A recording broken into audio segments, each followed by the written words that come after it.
Assembly election में BJP ने 3 रियासतों में कमल खिला दिया है।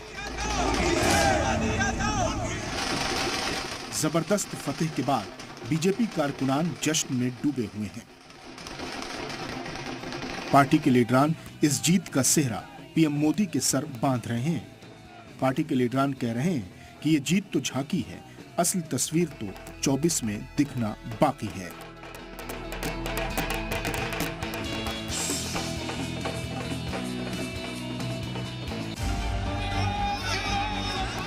मुल्क के कई हिस्सों में बीजेपी कारकुनान ने मिठाइयां बांटी और आतिशबाजी की। गाजे बाजे के साथ जीत का जश्न मनाया गया।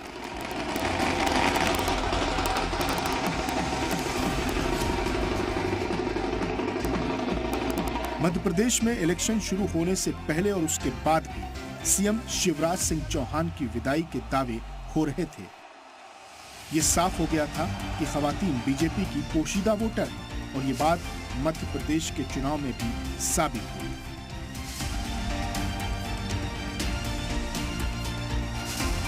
कन्या विवाह, रिजर्वेशन महिलाओं को, बहनों को, ऐसी श्रृंखला थी। उसकी एक अगली कड़ी थी लाडली बहना और अब होगी लखपति बहना। तो उनका भरपूर आशीर्वाद मिला, लेकिन समाज के हर वर्ग का आशीर्वाद मिला। राजस्थान के अवाम ने भी एक बार फिर सेट पैटर्न को फॉलो करते हुए इख्तिदार बदलने के रिवाज को कायम रखा। जादूगर अशोक गहलोत का जादू फेल हो गया। वहीं मोदी मैजिक के दम पर भारतीय जनता पार्टी ने राजस्थान की गद्दी पर कब्जा जमा लिया।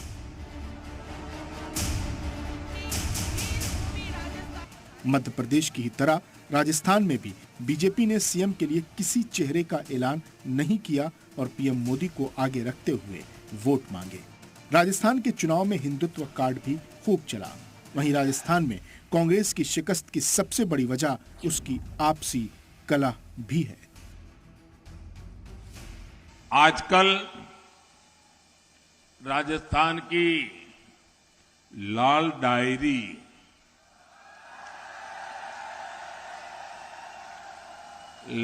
डायरी की सबसे अधिक चर्चा है। इस साल और इस लाल डायरी के पन्ने जैसे जैसे खुल रहे हैं, वैसे वैसे जादूगर जी के चेहरे पर हवाइयां उड़ रही है। वहीं चुनावी अखाड़े में इस बार का सबसे बड़ा उलटफेर छत्तीसगढ़ को माना जा रहा है, क्योंकि तमाम एग्जिट पोल्स रियासत में कांग्रेस की सरकार बनाने के दावे कर रहे थे। लेकिन जैसे जैसे नतीजे आते गए, कयास आराइयों का बाजार ठंडा पड़ता गया। बीजेपी ने कांग्रेस को छत्तीसगढ़ के इख्तिदार से बेदखल कर दिया। छत्तीसगढ़ के किसानों के लिए बीजेपी ने तगड़े बोनस का ऐलान किया। हिंदुत्व के मुद्दे पर भी वोटर्स को खींचा, जिसका असर नतीजों पर नजर आया। छत्तीसगढ़ में शिकस्त के बाद भूपेश बघेल ने गवर्नर से मुलाकात कर सीएम पद से इस्तीफा सौंपा। सर, हार की बड़ी वजह क्या मानते हैं सर? हार की बड़ी वजह क्या मानते हैं? आपको जनता ने नकार दिया करने से वो पता चलेगा जी, लेकिन जो जनादेश मिला है उसका हम सम्मान करते हैं। सर, लेकिन जो छत्तीसगढ़ियावाद को लेकर सर आप लोग आगे बढ़े थे, जो छत्तीसगढ़ियावाद को लेकर आप आगे बढ़े थे, कल्चर पे और सारी चीजों पे, लेकिन उस पर भी सफलता नहीं मिल पाई। देखिए, वो तो समीक्षा करने से पता चलेगा, लेकिन अभी जनादेश भारतीय जनता पार्टी को मिला है और मैं उनको बधाई देता हूँ। हालांकि कांग्रेस के लिए अच्छी बात यह रही कि जनूबी हिंद में उसका वकार अभी भी कायम है। तेलंगाना असेंबली इलेक्शन में कांग्रेस को बम्पर जीत मिली। बरसरे इख्तिदार बीआरएस को बुरी शिकस्त का सामना करना पड़ा। तेलंगाना में कांग्रेस को 119 में से 64 सीटें मिली और बीआरएस को 39 सीटें हासिल हुईं।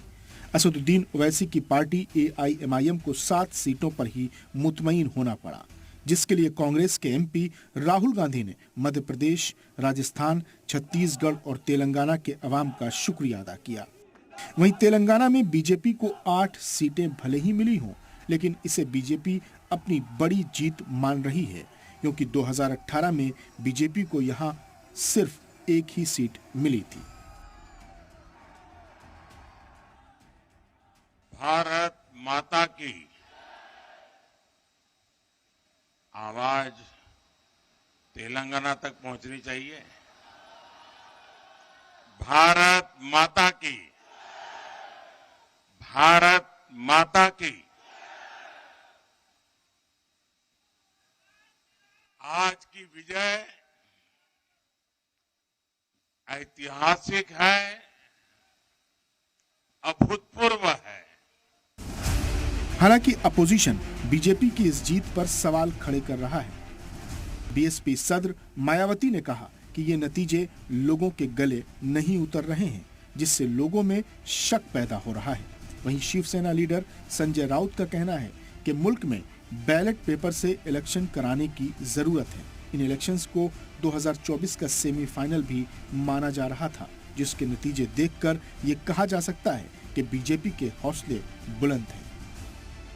लेकिन अपोजिशन इस राह में अड़चने डालने के लिए भी तैयार बैठा है। ब्यूरो रिपोर्ट, जी मीडिया।